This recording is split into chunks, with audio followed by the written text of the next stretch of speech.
The Conan Doyle Sherlock crossover is back for part 2. Let's begin. Welcome back to another episode, guys. Let's get into talking about what we're getting this week. This week we're getting, of course, the Conan Doyle crossover part 2. That is bringing a couple more things, but not a ton of things like we did for part 1. It's more just like a mini continuation here. During this event, if you log in and share the event poster, you'll be able to receive either one of these 2 rewards. You get to pick between them. One of them is 10 crossover essences from part 1, or the other one is 800 inspirations that you'll be able to spend on basically anything that you want. There's also a pre-event called the Mysterious Commission, where if you complete the introduction story, you'll be able to receive an exclusive tag reward. I don't know if they've revealed what that tag is yet, but you can get it. There's also a main story event that I'm assuming is continuing from part 1, where if you complete investigations and commissions, you'll be able to receive the B tier skin for Nightwatch called King of Bohemia. He's got a very interesting looking mask and a Bloody Queen themed portrait. There's also extra stuff like graffiti, emotes for the whole entire Conan Doyle squad from part 1 and part 2,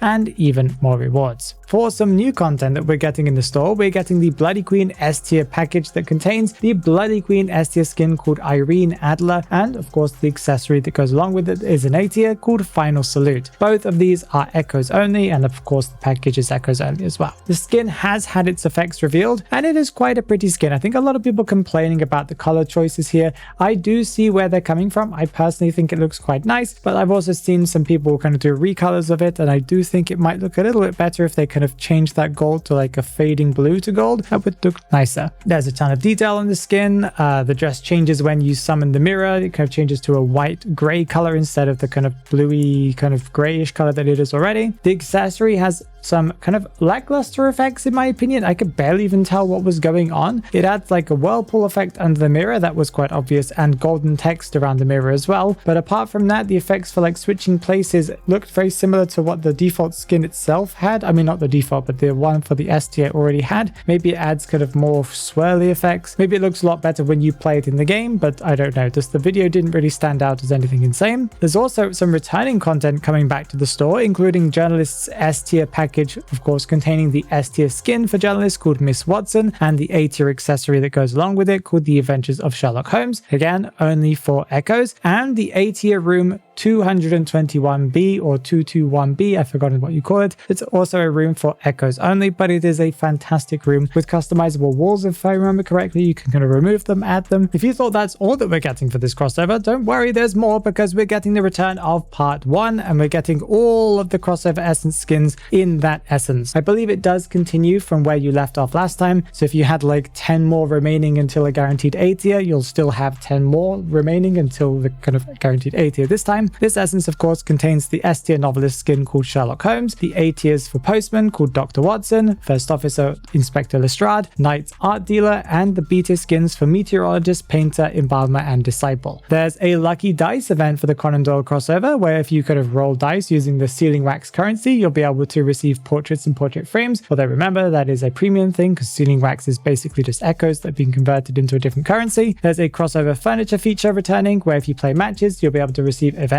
tokens, special currency for the event, and that can then be used to be able to unlock some Conan Doyle crossover kind of furniture stuff for your room. I believe they're all B tier, maybe there's one A tier, I can't remember. And as far as we can tell, they've optimized the Sherlock Holmes novelist skin, giving him more hair under his hat and changing the material on his clothes and stuff a little bit, adding more stuff to his shoulder piece and stuff. So that skin is a little bit more worth it if you get it. As far as I know, that's all we're getting this week. Of course, they could add some adjustments. They could add all sorts of different things. Maybe they do the game optimization thing. I doubt that they'll do that this week, but you never know. Let's talk about some future content. Just after last week's video, or just after I finished editing last week's video, they revealed the Q&A answers that they usually do every month. And there was quite a lot of interesting things in this Q&A. This one was a little bit more impactful compared to some that we've had in the past. I'm going to talk about some of the things that stood out to me, but of course, there are more questions and answers that they answered, of course. They are going to be doing optimizations for multiple skins, including Fool's Gold second limited skin, First Officer's second limited skin, Acrobat's Deduction Star poster. Are they changing the poster? I don't know what they're doing here. Mercenary's Cheshire Cat is going to get kind of an optimization, you know, the skin,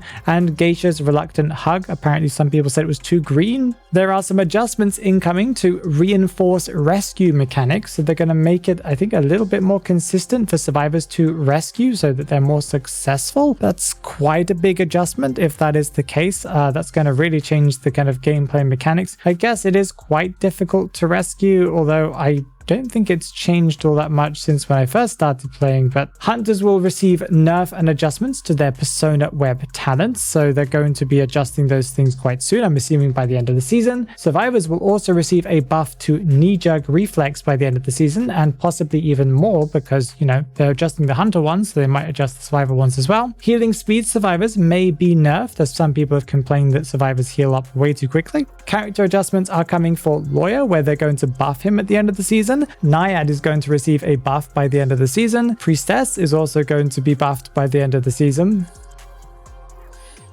Please no. And Axe Boy is also possibly going to receive a buff by the end of the season. I must say, I can't even remember the last time I played against an Axe Boy. There are quite a lot of hunters like that recently where it's like, I don't remember the last time I played against them. They're planning on increasing the number of persona web build slots. So if you make a build and, you know, you run out of space because you have too many builds, there are plans to change some quick messages by removing some or maybe adding new ones or replacing them, ones that don't provide valid information. Basically, it's because some of them are being used toxically, I believe in China or maybe in other places, but we also have some that are used toxically, you know, so they're going to be removing those, replacing them. People who want to be toxic will always find a way around these things. I don't really know if this is really worth it unless, you know, they're replacing it with something more useful. Of course, in that case it's kind of better. For the game mode Copycat, they plan to introduce new player controlled settings to prioritize or deprioritize matches of the same language, because as far as I understand, this game is very language based. If you can't really talk to the people in your match because they don't understand you,